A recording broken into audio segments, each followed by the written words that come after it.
Lots of you have asked for it, and this week we deliver. We get inside one of the most marvelous minds in this sport. 3-time Elite Series winner and 10-time Classic qualifier, Steve Kennedy.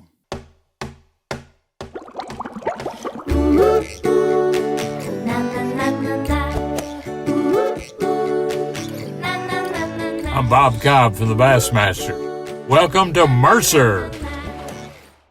It was the night before the Elite Series, and all through the house, not a creature was stirring, not even a mouse. Well, I guess it's only the night before the Elite Series if you listen to this show when it's first released. If you listen to it a few days later, it's not the night before. It might be the night after the start of the Elite Series, or it could be a year after the Elite Series. So anyways, if you're punctual, it was the night before the Elite Series.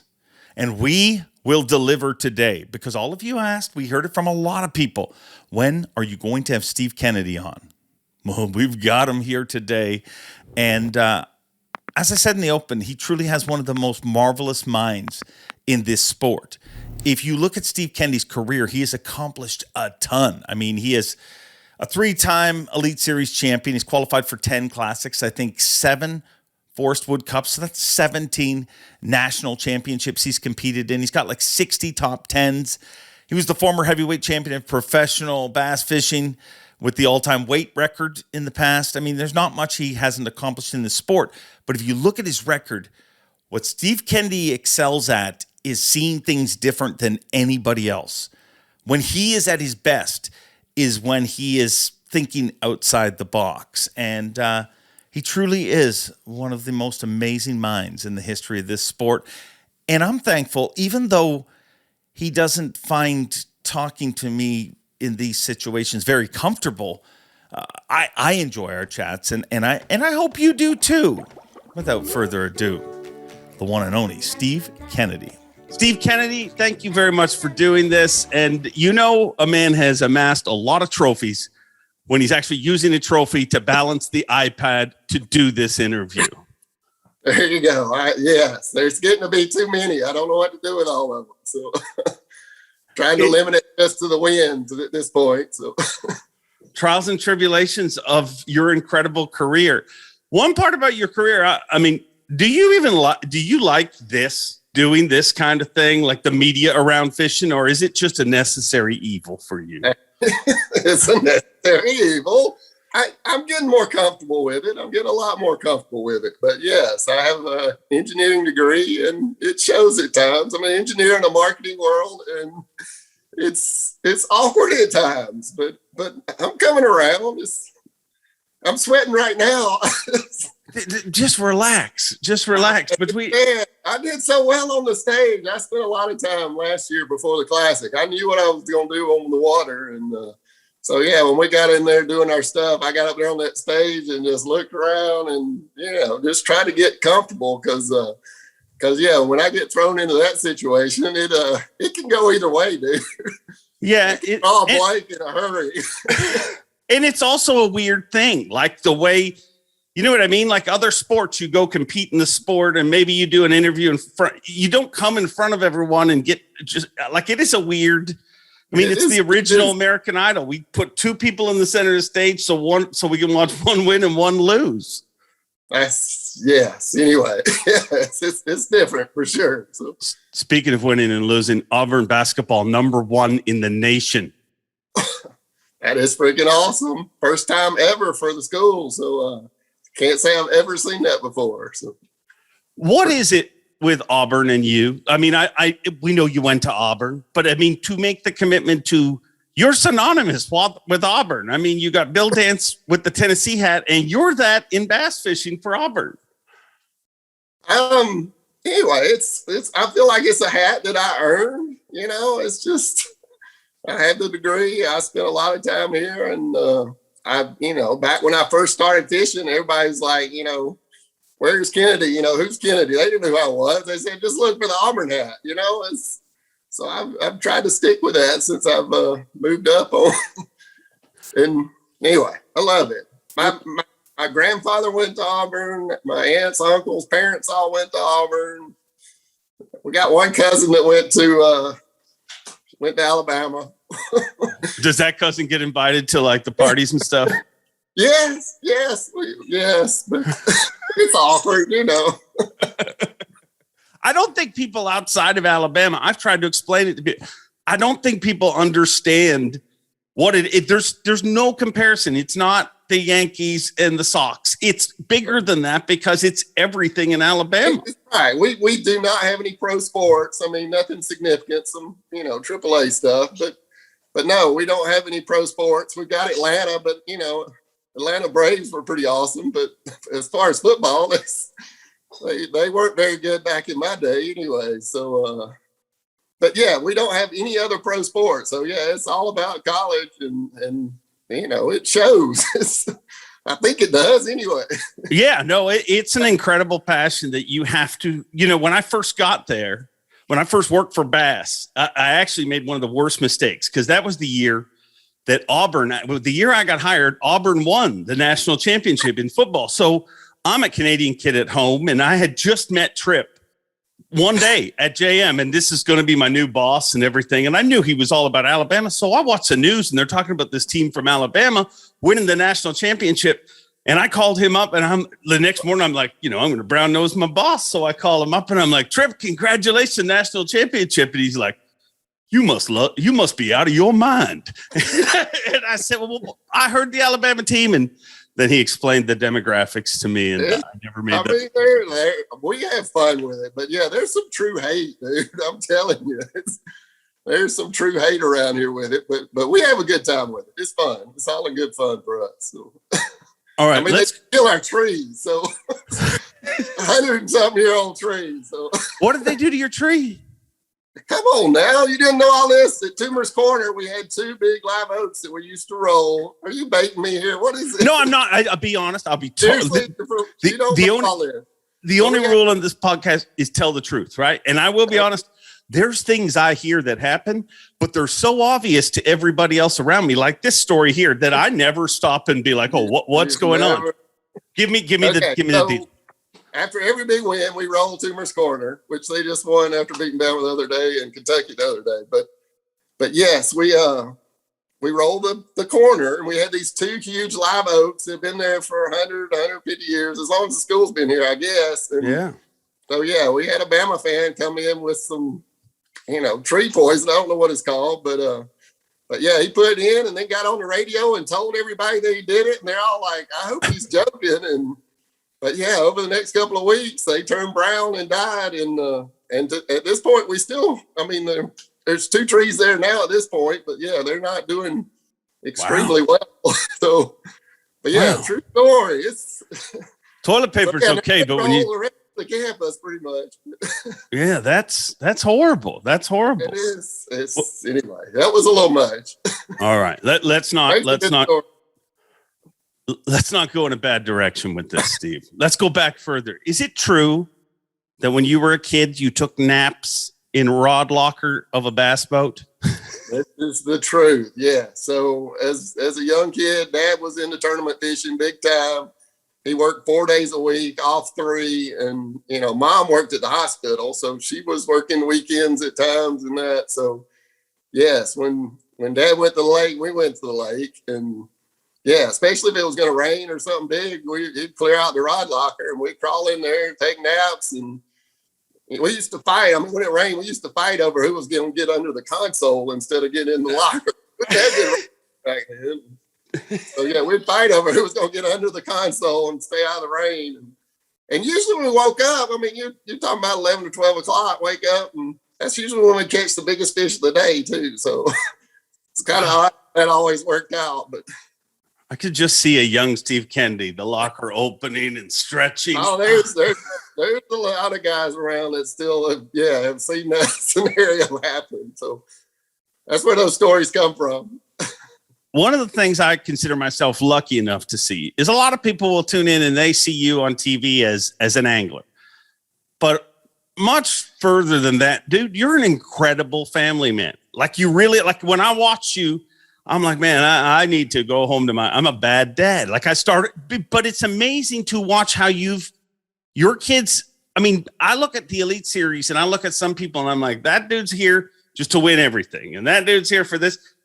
I feel like you're here to win, but you're also here just for the experience. Is that wrong or right? We love the travel. So yes, I like spending time with my wife. I like spending time with my kids. I love the travel, all the places we get to go to.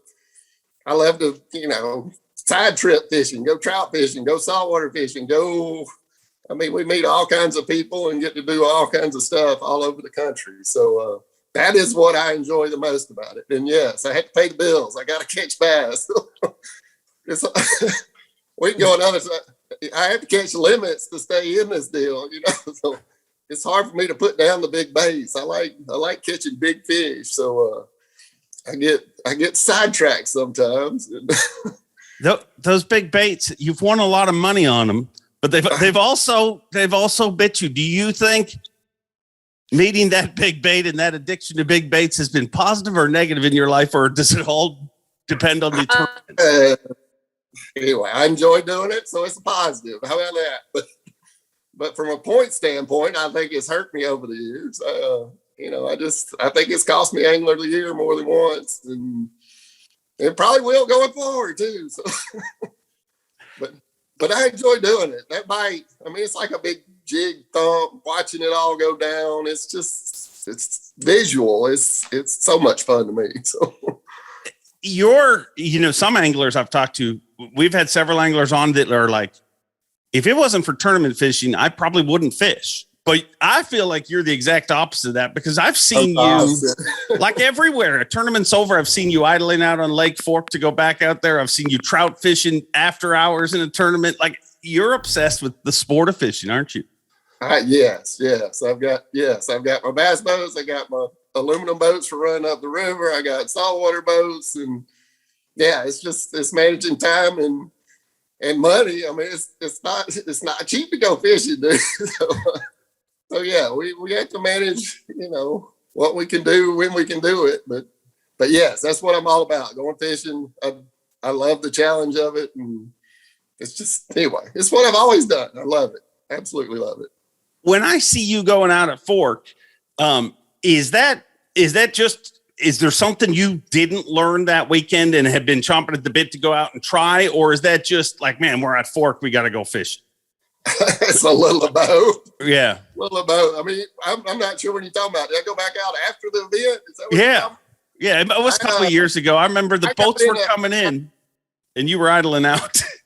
I got on a pretty good bite the last time we were there, and I got outfished. I'm gonna tell you right now, I don't know if I got in a bad rotation, didn't have the right baits. I'm still not sure what I missed. I do recall going back out after he caught him on those big topwaters. Yeah, I watched that. That's probably the one you're talking about. I watched that on live, and as soon as they weighed in, I headed out there, and I got some incredible bites, but I didn't play this past year, so yeah. But anyway, it was worth it for sure.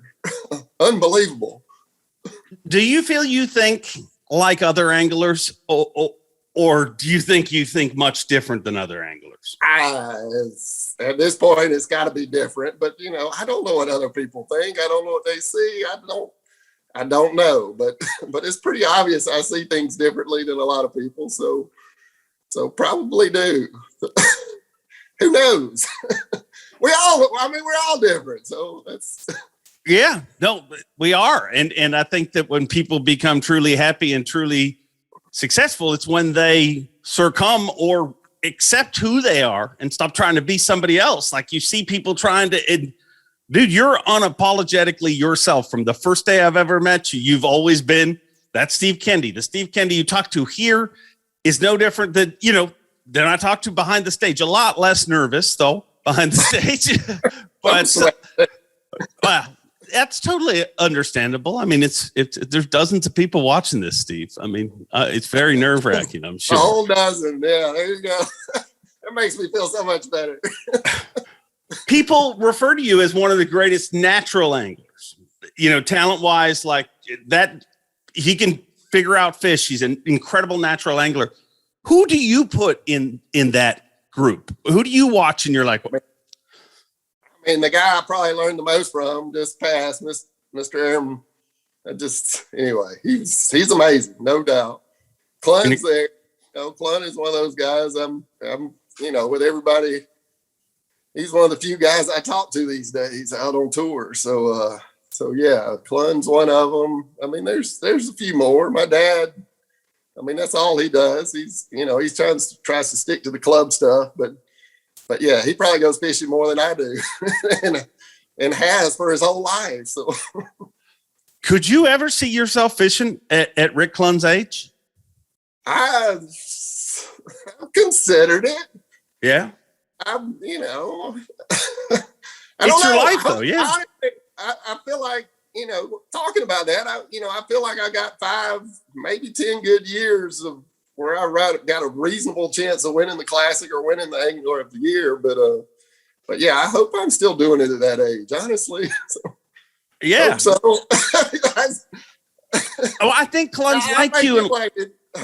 I think Clun and you are very similar in the way that it's more than just chasing trophies. Like Rick is very much about the experience and the whole, everything. And I feel like because of that reason, it's hard to retire because it's who you are. You know what I mean? Right. I'm going to be doing it anyway. So yes, why not? But yeah, it's not necessarily just fishing. I mean, I just love being in the outdoors. We went out to that US Open with Bass Cat here a couple of months ago. Yeah. And then back, we went hiking to the bottom of the Grand Canyon. I bought backpacks for the kids, and I got to do that back when I had to think about it. I was 13 years old. My mom loaded up a Suburban with 4 kids. Dad didn't go, and we spent 6 weeks driving around the West. And in 6 weeks, we spent 3 nights in a hotel room. The rest of the time, we were camping. And so, yeah, my daughter I think she was 12 at the time. But, yeah, 12 or 13. But, yeah, I had to take them down there, giving them that experience. And it was cool, dude. Very cool. Yeah, I imagine. I think I know the answer to this. Why did your dad not go on that trip? Was that 82? That was 82. There you go. So he was actually supposed, he didn't, Mom, just took off work, but Dad was, only had 2 weeks of vacation time, I guess, back then. So yes, he was supposed to fly out to Yellowstone and then drive back with us. And he qualified for the Classic that year and needed the vacation time. And so he didn't make it. So yeah, it was just Mom and 4 kids. And anyway, it was a fun trip. It made an impact on my life for sure. And you can clearly see that because, I mean, I think in some ways you watch somebody in the way they are as a dad and a parent. And you can see that you had a fun youth. You know what I mean? Like you had adventures and, like that. And that's what you want to duplicate for your kids. Tell me what it was like to be a kid and have your dad in the Bassmaster Classic. I mean, we all take it for granted, all these kids like your kids that grow up around it, but it is got to be that's the Classic, and that's my dad. That's pretty cool. I do recall 82 was the first year they didn't put them on a plane and go fly somewhere. Mom was kind of upset because they go to the Alabama River, which was, 40 minutes from where they grew up. So she wasn't too excited about that part of it, but I think Dad was. I mean, it was a place he'd been and knew a little bit about anyway. So, but anyway, it's blank. It's only blank. What were we talking about? Yeah, we're talking about your dad at the Bassmaster Classic. Dad at the Classic, me being there. Yes, it made an impression. I wanted to get to the Classic. I want to win the Classic. Dude, more than anything in the world, I want to win the Classic. More than Angler of the Year. I feel like Angler of the Year is a bigger accomplishment, but I want to win the Classic. And you've been close. I want to win. I've been so close. I've had the opportunities. There's no question. I've had multiple opportunities to win and choked. That's the only way to put it.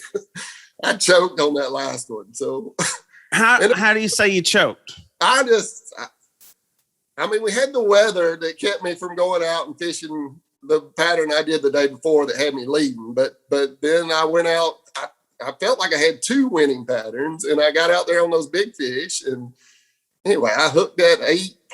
I don't know how big that fish was, but I let him jump in the boat. I let him flip over. I had a moment of there. Which way do I pull? I haven't watched the video. I won't watch that video because I need to, but I can't do it. But yeah, I had a whole moment of this is not good, and lost that fish. I would have still been leading. Had I been leading, I would have gone and swam my jig in the morning and caught me 12 or 13 pounds. And anyway, but that's the deal with big fish. Big fish make a huge difference in our events, and you got to put them in the boat. If you don't, anyway.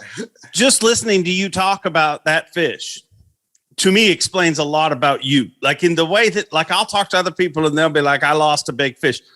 But you, every time we've ever had a conversation about losing a fish or even catching a fish, it's very detail oriented. You know, the fish swam this way and it jumped. When you're fighting a fish, are you thinking about all of those things? Because I feel like even when I'm talking to you, you're calculating. You know, even casual conversation. Yeah.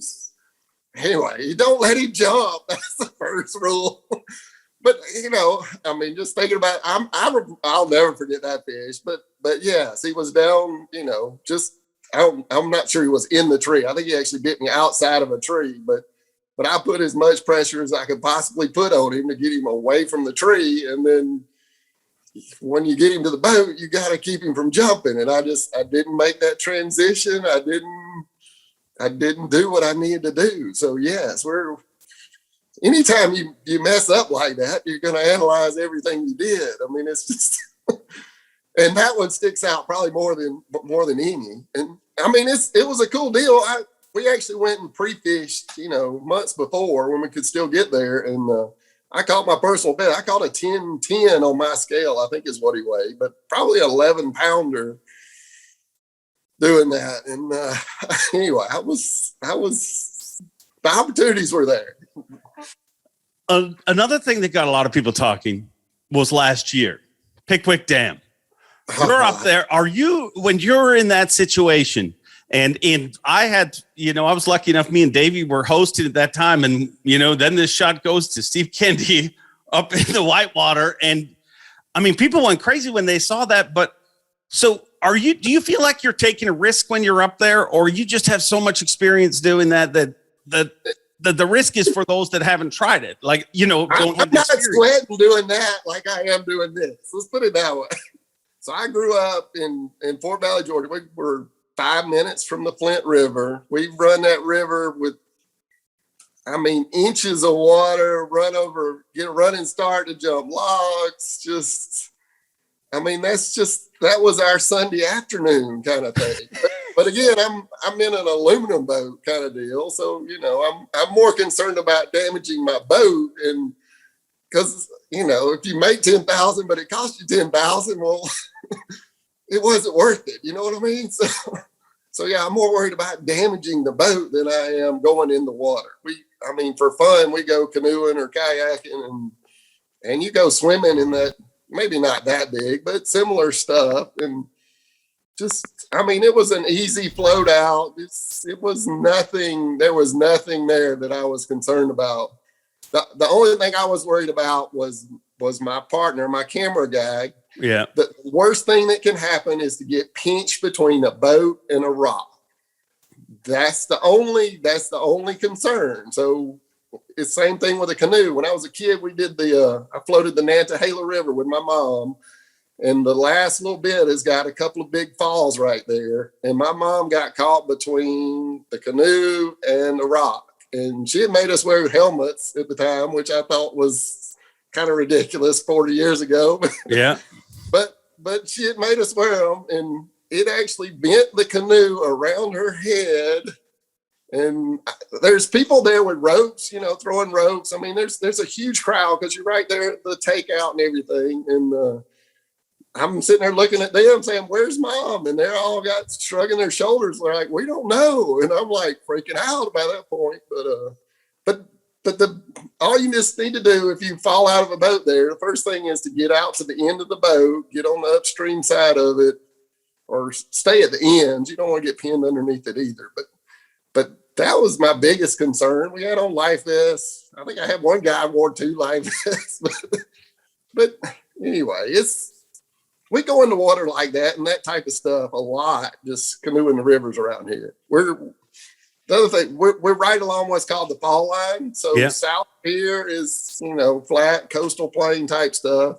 and it transitions up into the tail end of the Appalachians. And so, yeah, that's what we do for fun. I just don't want to hurt the boat. Yeah. And I dinged up the lower unit up there too. So, well, I mean, you had to take some licks up there. I mean, that was part of a calculated risk, I would assume. That was, anyway, I got up there. Yeah, I hooked that big fish. Really, the first cast. That one particular spot, that first cast, and the back of the boat touched the rock, and so yeah, I just started bailing out. Next thing I know, I'm hooked up and tied up in a tree. That was a pretty incredible moment too. I still to this day don't know how I pulled as hard as I could, broke the tree, and then broke him off trying to lift him at the boat. I guess it just sprayed too much, but yeah, I guess sooner or later, it's pretty extreme. Something's gonna give at some point, but it was one of the most shared clips from bass all year long. It was an incredible moment. The one at the Classic, I lost that one. I lost that 6-pound smallmouth. I finished second at the first Tennessee River. I broke off a 5-pounder the last cast there. It didn't cost me anything, thank goodness, because Gussie ran away with it. But yeah, I broke off a 5-pounder trying to boat flip it because I didn't want to take the time to lip it. Literally had a minute to get to the weigh-in and tried to boat flip a 5-pounder and lost him. So I had some moments. I had some great moments, but I had some pretty terrible ones too. But I think that's also part of live, that live's exposed. In the past, you used to see somebody go in the morning and, you might get some video of them fishing, but you don't see, to me, I think it's the coolest thing because everybody gets to see everything you guys go through. It's not, you know what I mean? Like those fish mean a lot more when you see everything that goes on. One of the biggest examples that I always use, and you already brought them up, the late great Aaron Martins, that Chesapeake Bay stands out to me as one of the greatest moments in life.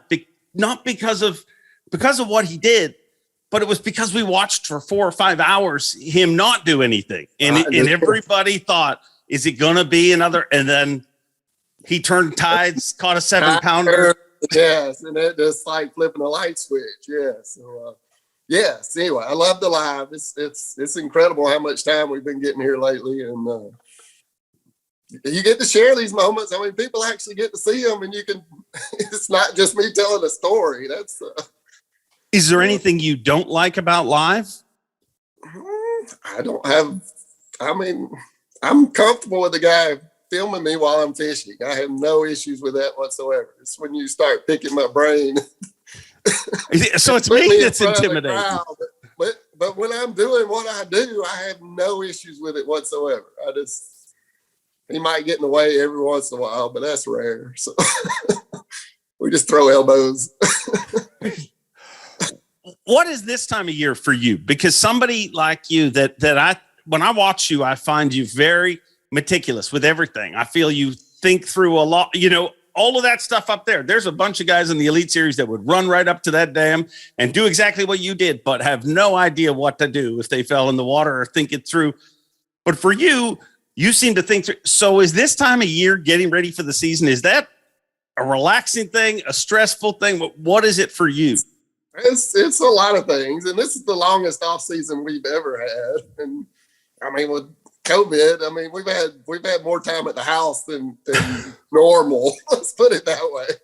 So, yes, I go over scenarios. I'm trying to learn new techniques, new baits, I spend a lot of time on the internet.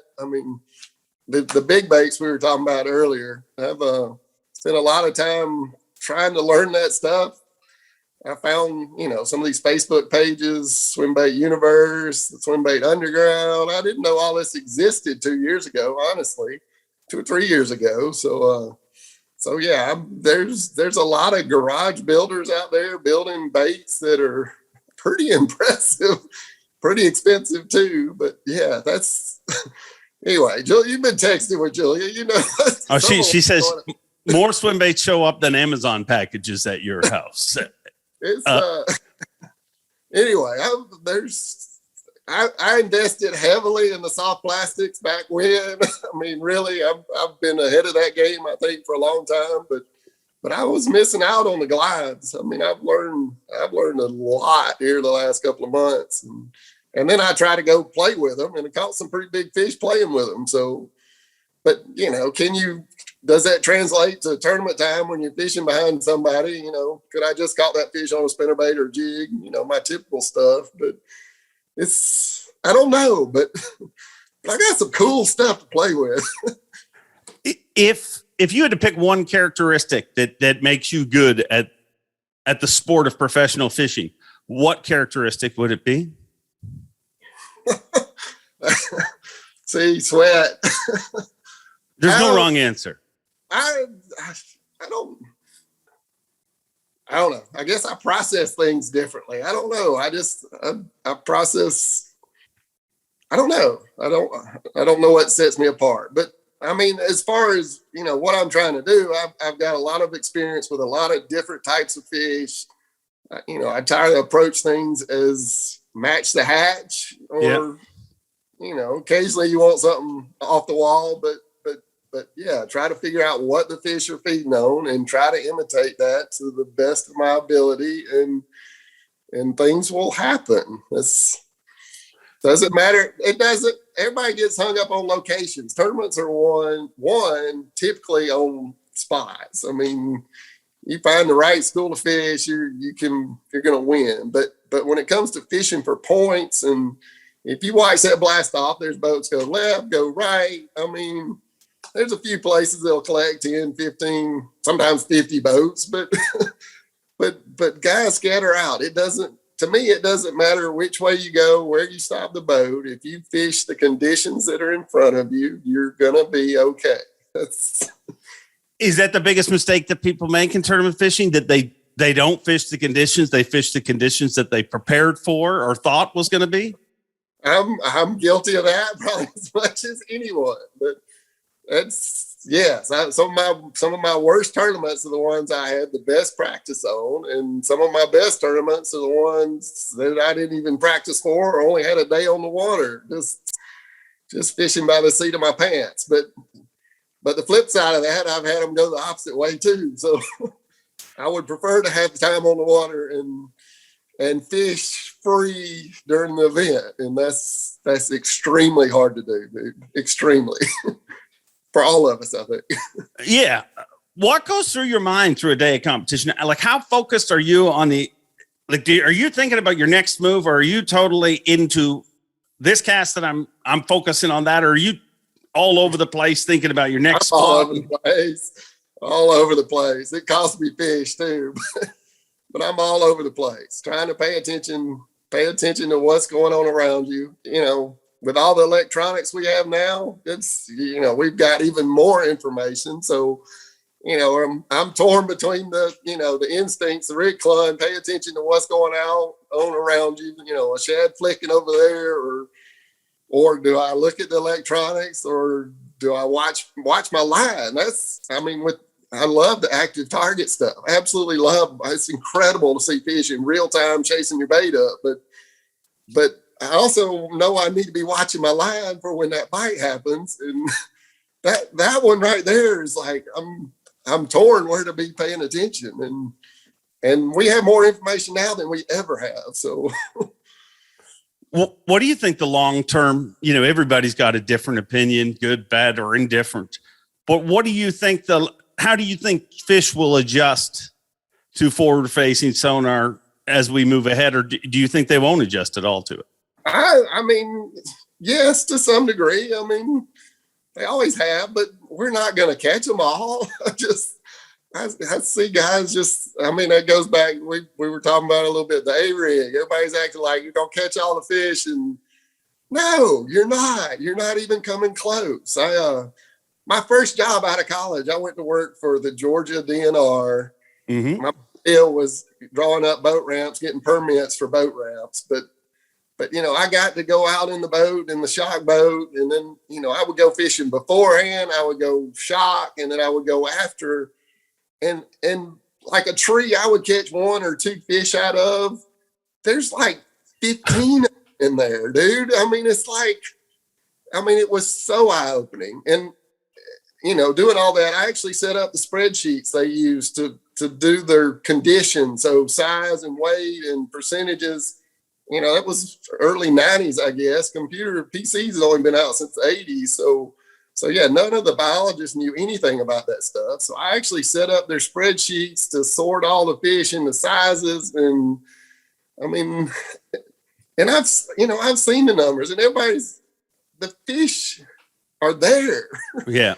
They're there. It's just, how do you catch them? And how do you catch them better than everybody else? So yes, I mean, as everybody goes offshore, it gets easier to catch them near shore. I actually struggle. I mean, I don't know if we can talk about this or not, but when everybody left and we got some new anglers in on bass and everything, I had one of my worst years ever, and everybody seemed to think I'm just going to dominate these guys. Well, it wasn't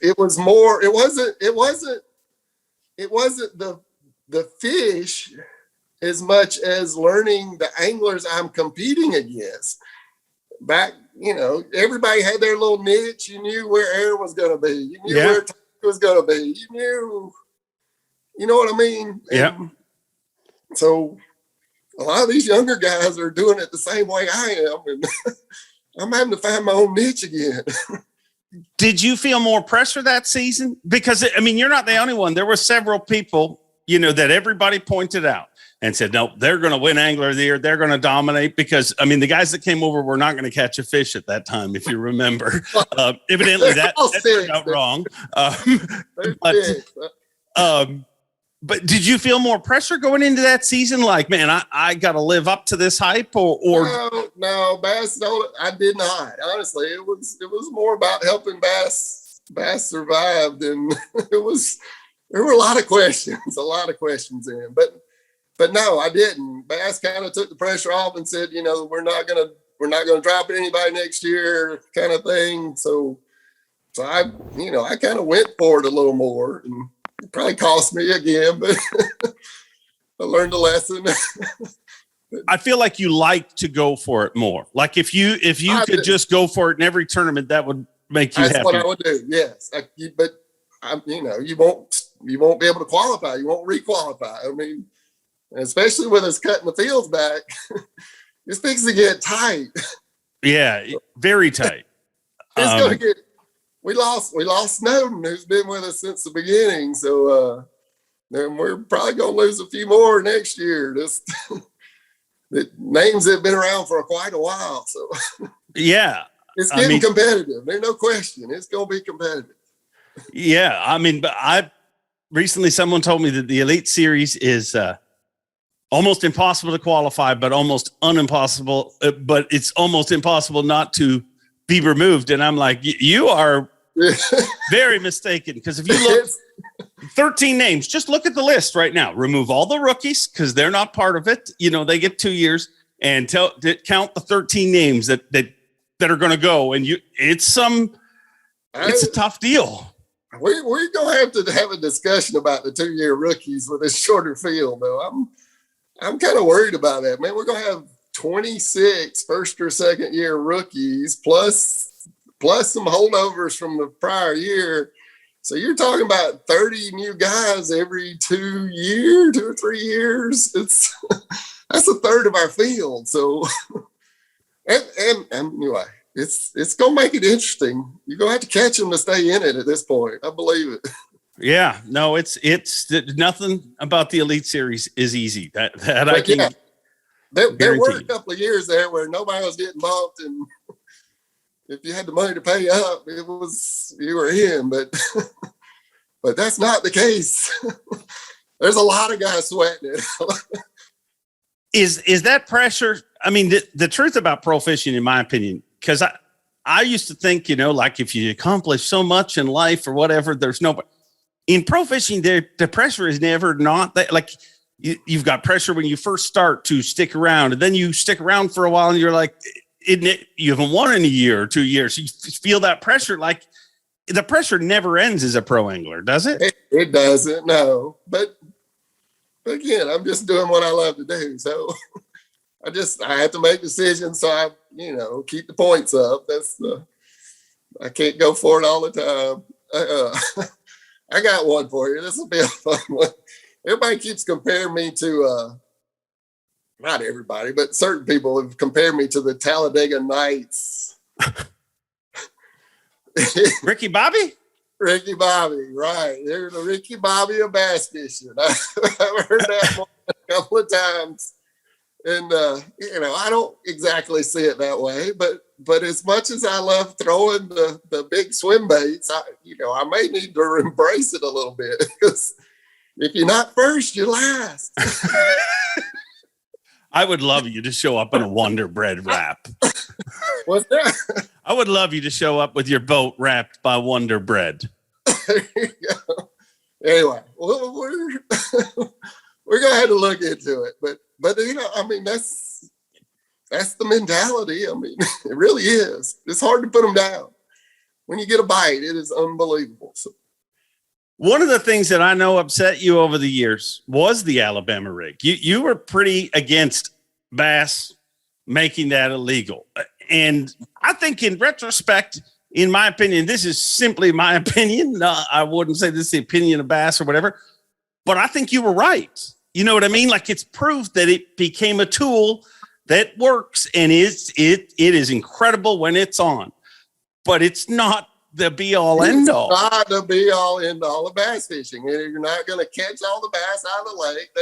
Even at Gunnersville, where it was so big, they're conditioned to it, and they key on single baits. And no, it was that good. Just like a lot of other baits, chatterbait comes to mind. It was that good for a couple of years, but beyond that, I was sitting there, I'm like, how do you make it illegal? Because a spinnerbait, I have an old, fishing lure, history of bass fishing stuff. A spinnerbait was originally just a wire harness to connect a jig and a spoon. Yeah. They have blades. Blades came after, this group would have banned spinnerbaits.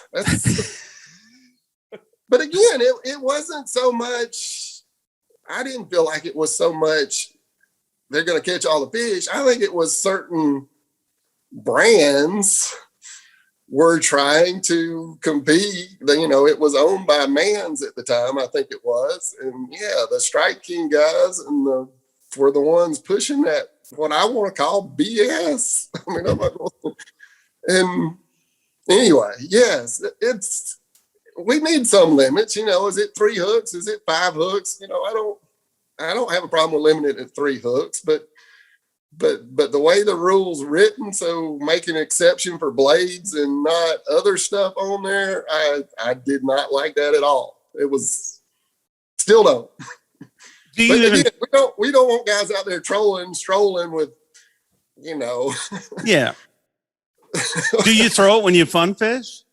On occasion, but no, it's not fun to get 5 swim baits swimming in the same direction. But it's a tool. If they're on those little bitty baits in the pods, it's the deal. So, but no, if I'm going fun fishing, I'm throwing a big swim bait. Come on now. Yeah, no, I would just assume that you'd almost have to, because it's illegal, a person like you would almost have to remove it from your arsenal totally, even fun fishing, because the first time I threw an Alabama rig and really had success on it, I picked up every other lure for a week straight and was disappointed, because you're just like, and now I'm going to throw a tube jig and catch them one at a time? This is horrible. Anyway, I do it every now and then just to say I did. I've caught 5 at a time for sure, just to say I did. But you caught 5 at once. What? You did 5 at once, all 5 of them? We did 5. I won't say I did. I won't say Dad. I saw Dad catch 10 at a time once. So back in the day, way back, talking 70s here, but they come up schooling, huge schools of bass would come up on top and used to throw a plunker and jig. So he'd have a line with 10 jigs underneath it, and he'd have 10 on there. Most of them are 10 inches long. But anyway, it was a cool deal. It was one of those just to say I could do it, but catch them 10 at a time. I've seen it done. I've never seen that, but that would be incredible. You, does it bother you the speed that things get out? I know you've tried to keep a few secrets over the years, but in your line of work, those secrets. Downside of live. Yeah. Staying ahead of the crowd with live is almost impossible. So yes, that's, if there's a downside to it, that's it. But it's good for the sport, dude. Unbelievable good for the sport. So. Is it true or false that you once ran from Zona so he could not see your lure? No, I did not do that. I refused to give him one of my Bass Pro swim baits after West Point. West Point. Yeah. That's the one. So way back when I won an FLW with a bait that I painted, and I caught some on a Cinco, and I gave them the baits that I won with, and they're going to send them back. Well, they stuck them in a Ziploc bag, put a Cinco in with my custom painted bait, and it showed up with the paint eating off of it. So, all right. But those baits I've only got the good color, I only have maybe 5 of them. And no, you're not getting one. It's not personal. It's not. No, I didn't think it was personal. No. It's your tools. You want to keep them. No, you're not getting that one. The other stuff, yes, but I think that's the one where no, you can't have one. All right. I won't ask for any baits. What makes a bait, like when you look at a pile of baits, and I'm talking the exact same lure, exact same brand and everything, but there's always some that are better. You know what I mean? Whether it's crankbaits, whether it's soft plastic, whatever, this one runs better. What in your mind makes that bait better? I'm an engineer, something about the natural frequency of that, or the erratic, may not be the frequency. It may be something erratic about it, but Dad made the classic throwing the old Maxi R's. He was, had he done this as a pro, he'd be a David Fritz or maybe a Larry Nixon. He's always offshore. Big worm, Carolina rig, that type of stuff. But back then he was into the crankbaits, the big crankbaits. We used to buy the Maxi R's a gross at a time, 12 dozen at a time. Wow. And all those baits, 2 or 3 would be the deal. You could catch fish on the others, but to this day, I don't know what was different about those couple, but he made the classic at Oconee. He weighed in 60 something pounds. Second was 40. They beat him by 20 pounds, and he was catching 2 4-pounders at a time. Wow. And he gave his partner the box with all the others. He said, "You're welcome to any of them," and just sit there. He caught him in no time, and then let the other guy fish. And anyway, I don't know. We always talk about the square bills hunting. That's something a little to trigger them. And with any bait, you can make it, something erratic is a big part of it. But there's no doubt that certain individual baits, even in the plastic baits, are better than others. And it takes a lot of time to figure out which baits those are and which they aren't. It's, I feel like Fritz, when he first came on tour, he had some baits that he had spent the time modifying and knew they caught fish. And, over the years, I think you lose that going to different lakes. And I think you do. Did it ever frustrate you watching Fritz win all those tournaments back in the day? And he would walk all the way around the boat and hand over hand. And every time he'd come back to that light post, he'd circle the boat 3 times and he'd get back to that light post and he'd go hand over hand. And I would always watch and scream at the TV and be like, "Take out the light. It's the middle of the day." Did that ever dawn on you? I didn't remember that, but I have taken him around the boat 2 or 3 times, Fritz style. I used to say he was my hero with that big crankbait, dude, because we spent a lot of time out there doing it. Honestly, one of the things that got me here, he's probably the only seminar that I ever went to that I came away with something that really helped me. And it was in Perry, Georgia. We sat down in a classroom type setting, and he's like, "What do y'all want to talk about?" Because he didn't have a presentation. He didn't have we just got to pick his brain. And I remember somebody asked him what his favorite color was, and I'm not going to mention, but I'm like, really? I don't even have one that. And anyway, I ended up custom painting some baits that I liked in that color, and it's helped. And you're not gonna tell us. I'm not gonna share that here. No, wow. You may know. I don't know. What do you think about, if I had to tell you, here's one, what do you think the single greatest bass lure ever invented? It doesn't have to be brand, but style of lure. If you had to pick one lure and you said that's the greatest in bass fishing history? I don't know. I don't have one like that. I can't. But see, that's why I asked you that, because I think that you could never answer that, because it's the single greatest for that moment. That's a good way to put it. Yes, there's so many, but I don't know. If you go way back, the one I probably caught the most fish on, I don't get to do it on tour much, was the old Snagless Sally. Yeah. It was, that's about the only spinnerbait Dad ever throws still. And it kind of got replaced by the chatterbait, but for a long time it was a go-to for me. Yeah. No, I remember watching you on FLW with that. I mean, you were the aluminum boat guy for a while. Like, that's how I got to know Steve Kendi initially. You know what I mean? This guy is whooping everybody's butt in an aluminum boat. Do you miss those days in a way? There's another rule I'm not a big fan of. Yeah, we have to fish out of a single boat all year. So yes, I miss a lot of that. I mean, I still own the original tracker out there, and I got another aluminum out here that I run in the rivers. But yeah, like I said, I grew up 5 minutes from the Flint River catching those shoal bass, and then yeah. I ended up winning 4 BFLs out of the aluminum, and I fished my first full season of FLW out of that boat. Not necessarily because I had to, but because I wanted to. So if it was, I learned a few lessons. I mean, it's hard to compete on these big bodies of water. It's hard with the limitation. So yeah.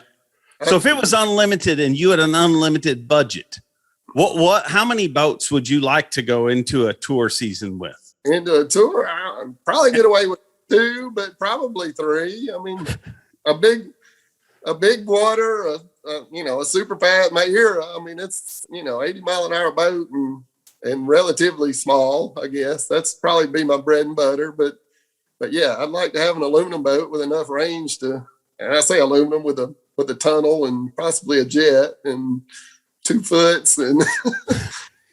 And then a big water, an Erie boat kind of deal, or Ontario, wherever we're going. But, so to play 22 foot long or bigger.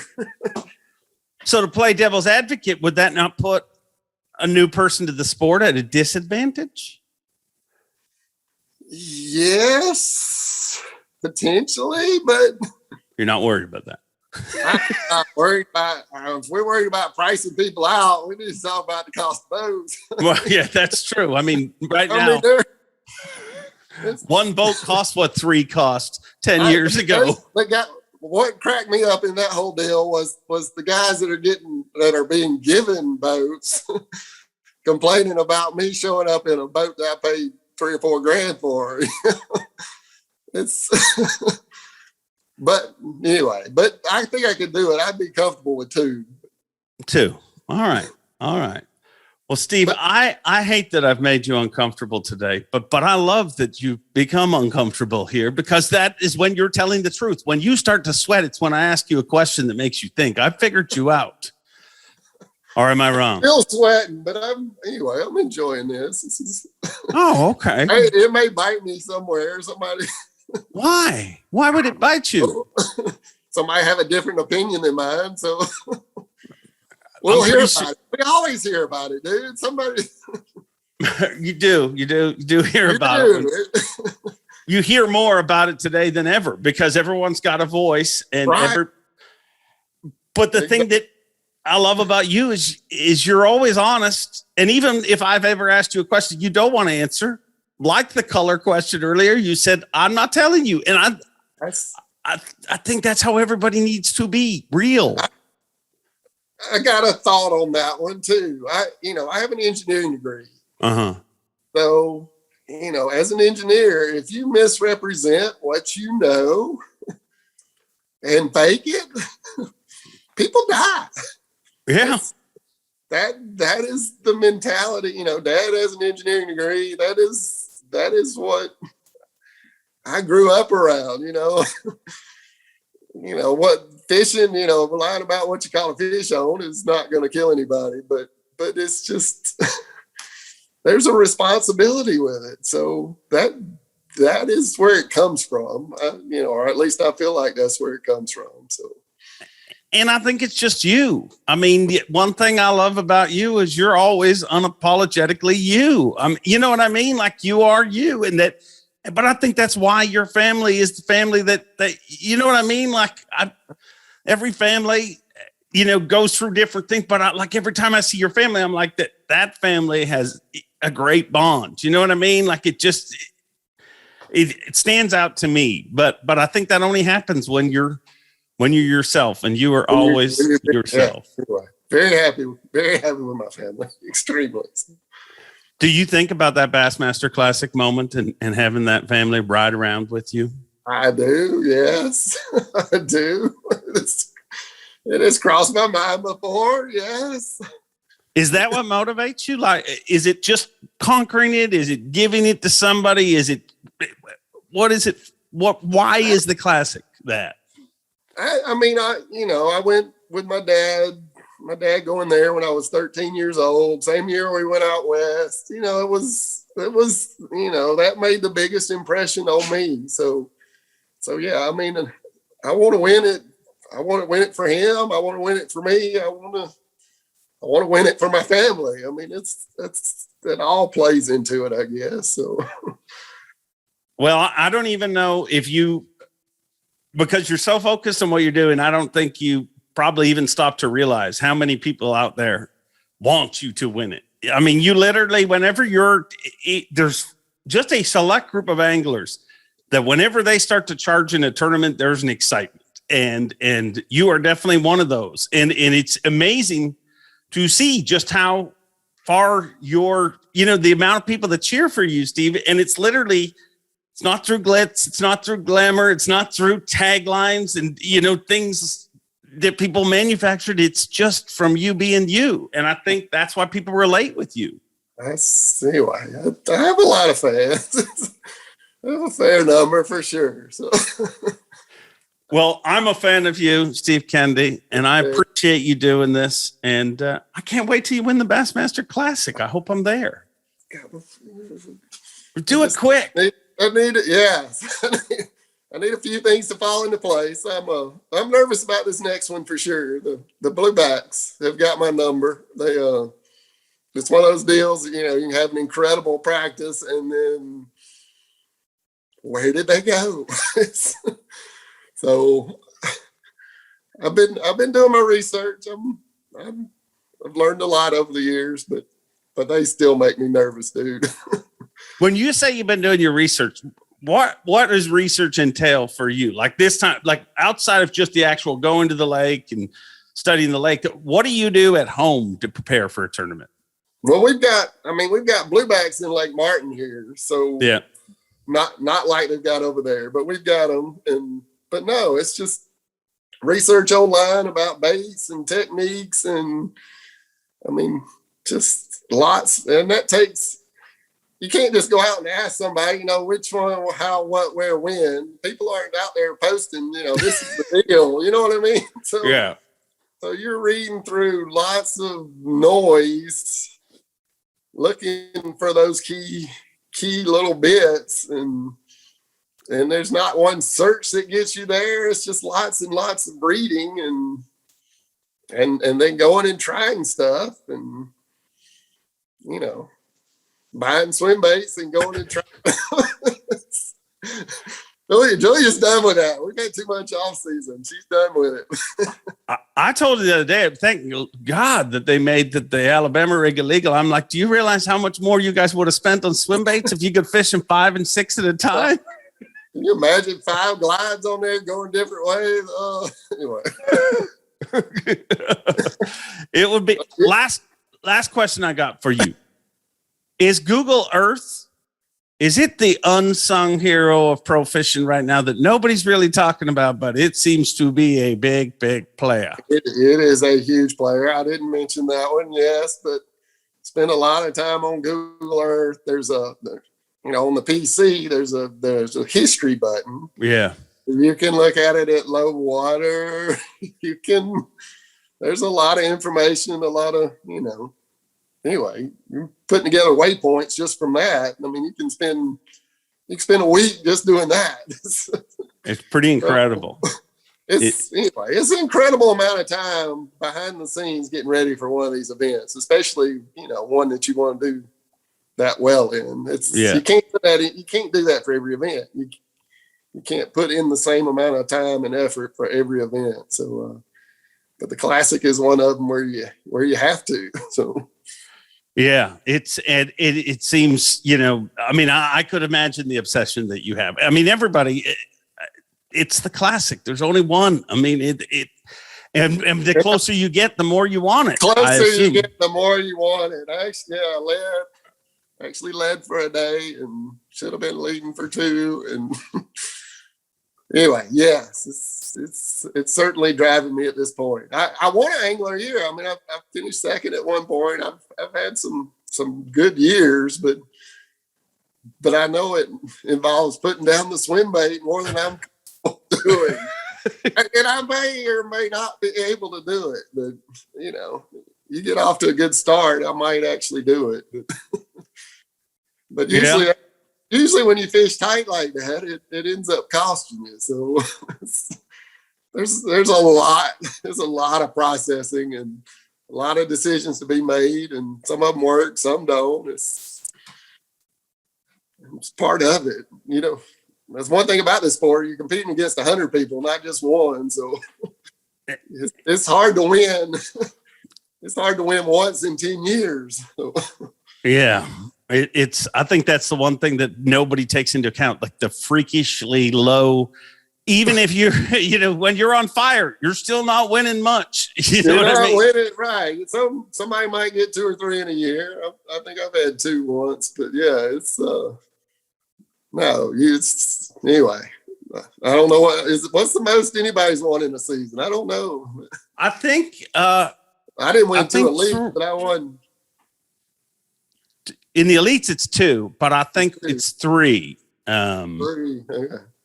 In total. But I know I won an FW and Elite one time. I'm not sure if I threw a PAE in there or not. I'd have to look at it, but But yeah, I was winning a lot more back then than I am now. So I don't know if it's me and the big baits or if it's the competition. I can't. And I think we go. Sure. Yeah, I mean, I think it's just it's cyclical. You know what I mean? It's a weird sport where things have to line up for you. It's not like, okay, next year we're going to do this again and we'll be playing. It's all different tournaments and different, even it's the same tournaments on the same dates, the conditions will be different. Yes. Anyway, that is the hardest part is the weather goes through a 3-4 day cycle there, and, knowing which days to pick up which bait, and it's hard. There's no doubt. The guy that can adjust the best usually ends up winning. So, well, like I said, I hope I'm there when you win, and it'll be a lot of fun. I'll be there. I'm not stopping anytime soon. I don't plan on it. Not that I know of. I hope I get it while you're there. Who knows? I hope I get it the next few years for sure. So. All right, let's make that happen. Steve Kennedy, I thank you for your time. I appreciate you sweating with me here for a little while and answering everything honestly. And I look forward to hanging out with you all season. Very cool. See you there. Thank you. And there you have it, Steve Kennedy. He truly is one of one, an original. And I thank him for his time. I thank him for doing this. I thank Julia, his wonderful wife, for setting this up or setting him up, depending on how you look at it. but I appreciate it because I enjoyed it, and I hope you guys enjoyed it. This was show 44, and 4 is my lucky number. So 44, I mean, it should have been a pretty lucky show. I hope you guys think so. I mean, basically, that's all I got. Actually, here's a question for you. Who do you think's going to win this weekend in Palatka, Florida? Give me a pick. One person. Is Steve Kennedy going to kick off the season with a win? That would be freaking cool. You guys let me know who you think's going to win. I appreciate your support week after week. This show grows show after show. It's unbelievable what you guys have done with this show, and I thank each and every one of you for that. We'll see you next time with another guest, and until then, enjoy being, have a great week, and take it away, Uncle Bob. Thanks for watching.